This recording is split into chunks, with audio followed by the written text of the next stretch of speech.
little bit about me. For the last 5 years, I have specialized in developer tools development, so actually actively developing software for these builders. My more extensive experience, as Haruki mentioned, includes 10 years in software development, experience in marketing, and the last 5 years in product management as well. Also up on the screen, you can see that a number of large and well-known companies who use the software that I've developed. You'll see Microsoft, Starbucks, etc. So, a little overview of what we're going to talk about today, kind of three main areas. First of all, the audience themselves, right? Who are these builders? What are their motivations? How do we actually target them? Secondly, we're going to look at how their needs change over time, because we're dealing with groups of professionals, right? So they're advancing in their careers, and that changes how you actually need to develop tools and think about actually speaking to them. And then finally, we'll look at a specific case study, actually from my experience, so you can see very specifically some problems I encountered, as well as solutions that I implemented, and even some failures as well, so we can learn from the good and the bad. All right, so first the audience, right? So kind of high-level statement that we'll break down into more plain English, but these builders, they create the ecosystem that helps you reach more consumers, right? And so, again, we'll break that down to be simpler. But at a high general level, there's kind of three main areas that we're looking at here. So there's the platform, which is your business, which you may not think of as a platform right now, but we'll talk more about that. There's this layer of builders who are extending your platform, building things on top of your business, and those let you, in turn, reach more consumers, more end users, more customers, right? So to give a specific example that I think we're all aware of, or all familiar with, is WeChat, right? WeChat, it's a messaging platform. Of course, we all use it for that, but it's not just that, right? Not at all.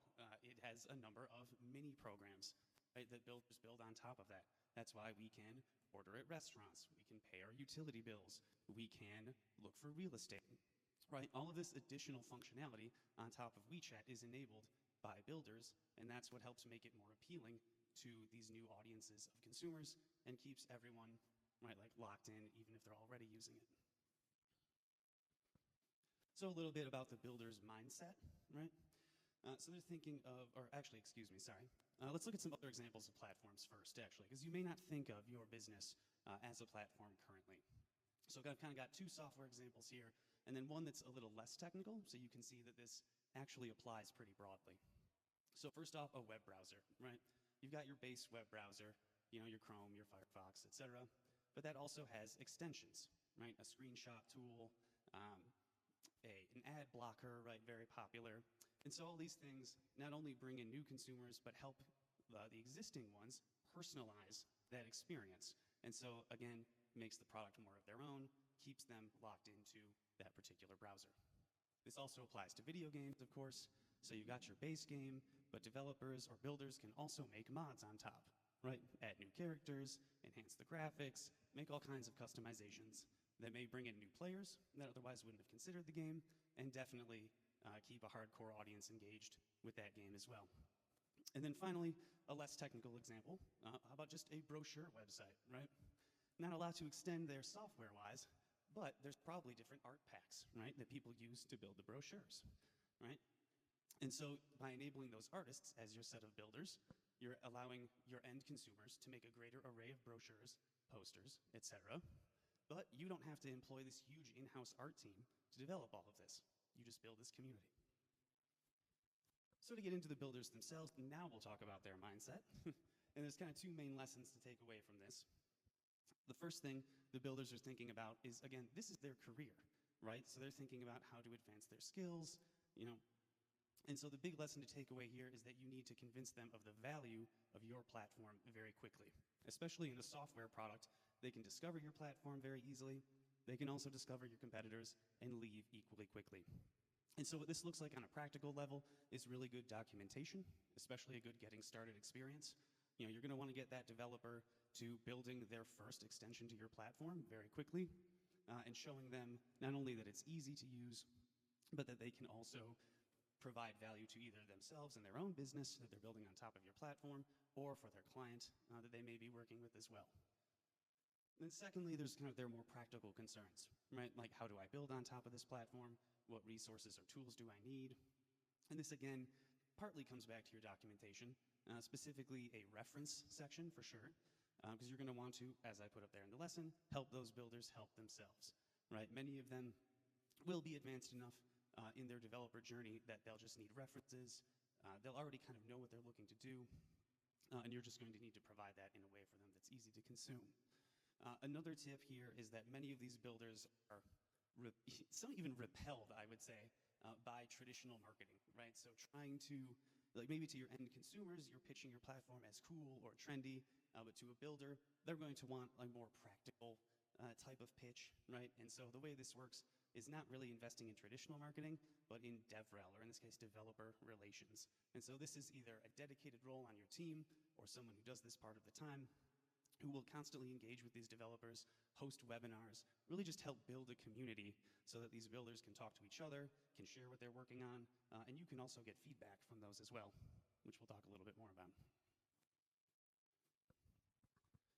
So beyond that mindset of those builders, let's talk about their changing needs, right? Because I mentioned these are actually professionals, right? So they're advancing in their career. This isn't just like a static end user in this case. So first, there's kind of two main categories of their changing needs. The first one being the process that they actually go through to build on top of your platform. And in this case, we see just a general example of the software development lifecycle, right? So analyzing the problem, designing a solution, developing, deploying, testing, maintaining, all of that type of stuff. So they're going to go through this process anytime they build on top of your platform. And so you'll need to think about which pieces of this you need to target to, as we said in the previous slides, make that easy and show them the value quickly. The second part here is that their actual professional journey, right? You need to think about which type of developers might be building on your platform. Are they new developers completely, fresh out of college?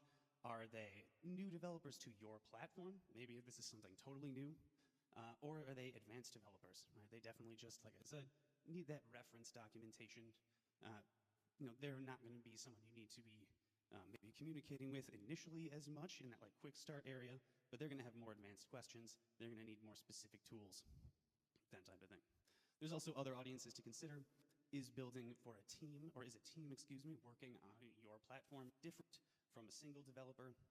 And then finally, there's the non-technical audience as well. So this is product managers, marketing, sales, everyone who's going to want data and metrics about the success of what they're building on your platform, all that stuff. Another audience to consider.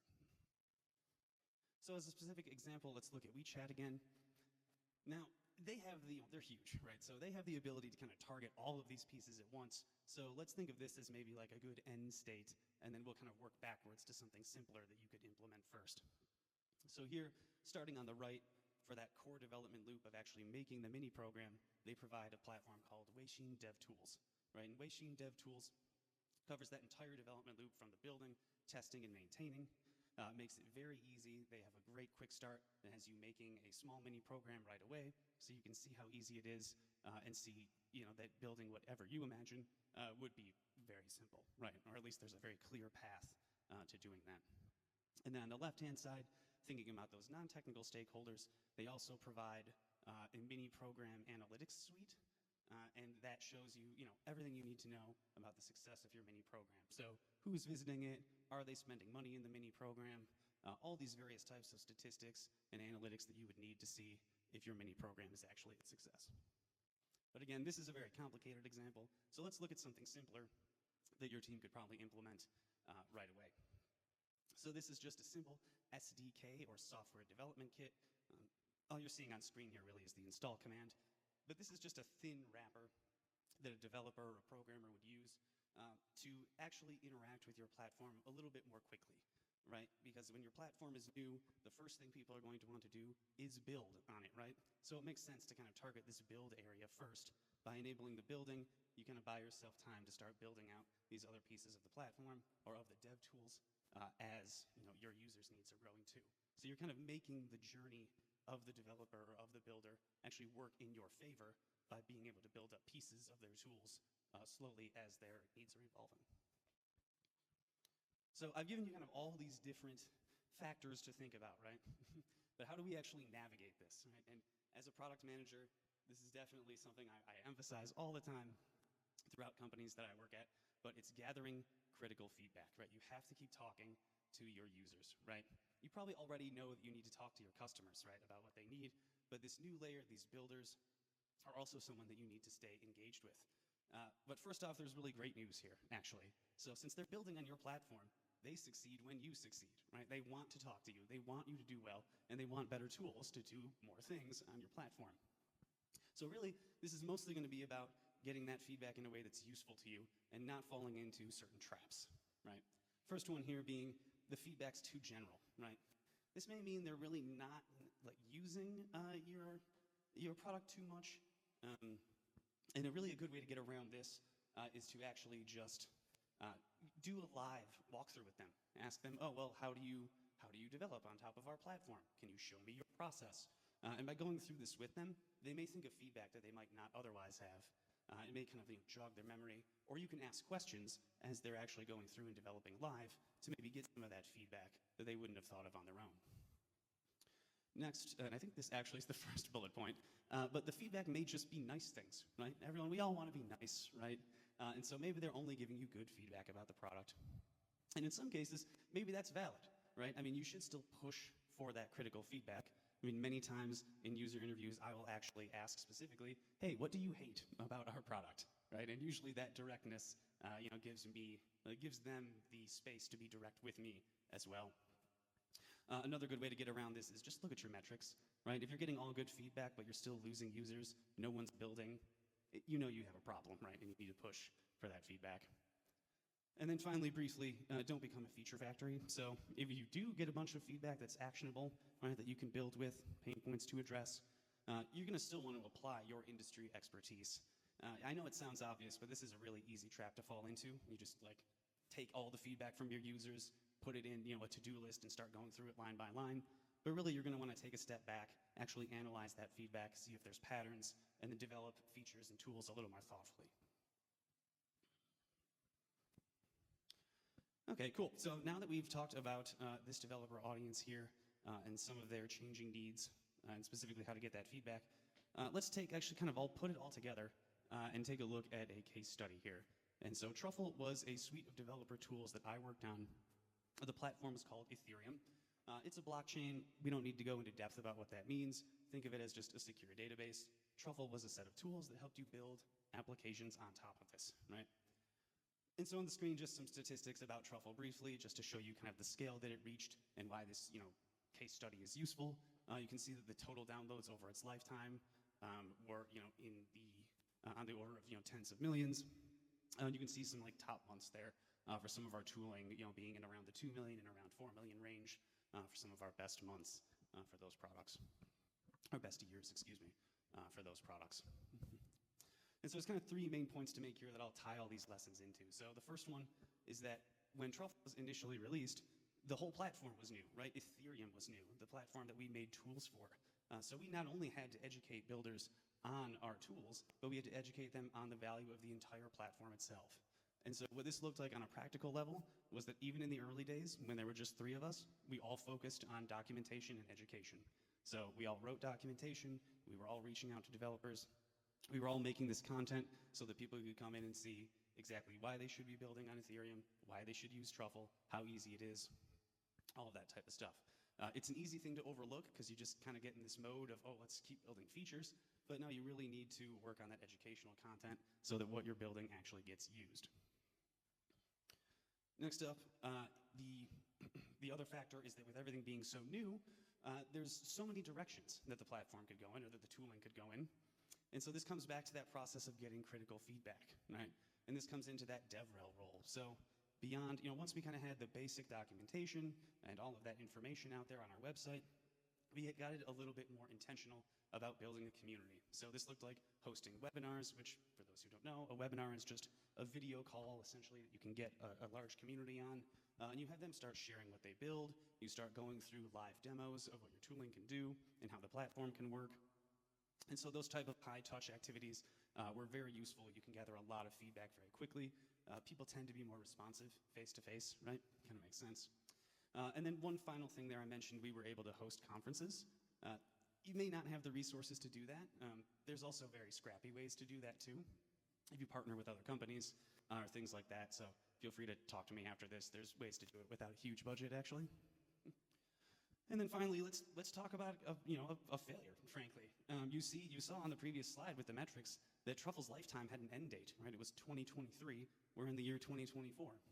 So Truffle was successfully acquired by another company, which is great, but then it was discontinued 3 years after that acquisition. And a big part of this was that shortly after the acquisition, there was no product management and there was no DevRel at the company. So it provides this really stark example, right? I had left the company, a lot of the marketing staff had left or been moved around the larger parent company. And because of that, these essential functions weren't getting done. So, the team started putting resources in the wrong place, right? Like building the wrong features. And especially on the marketing side, this sad thing started happening where our competitors would advertise, let's say, the correct features or the features that were in demand. And even though we had those features already, they didn't know that we did. And so there was a failure on both, like, enhancing the tooling as it existed and even just informing people about what was there.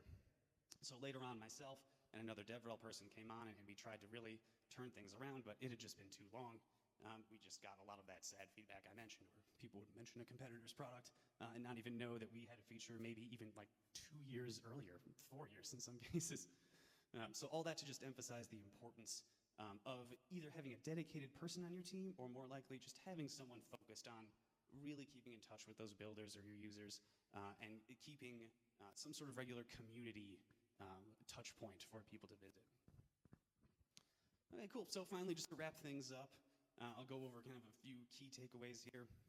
So first and foremost, you may not think of your business as a platform, but I assure you that you can. We looked over some examples in the beginning. I could help you walk through it after this if you're still not sure how yours could kind of fit into this type of model or if it makes sense. Secondly, of course, we need to think about those lessons that I had mentioned previously, right? So help builders help themselves, gather that critical feedback, and also show them the value very quickly there as well. And then finally here's an appendix. I'm not sharing the slides, but you can feel free to take a photo of this with your phone. This is just some additional websites. That VO1 especially is an awesome resource about writing documentation. And then there's a few books on there too that are useful about product management and about building up a network of participants, the cold start effect. So all really great stuff there. Cool. All right, thanks everyone. That's all I've got.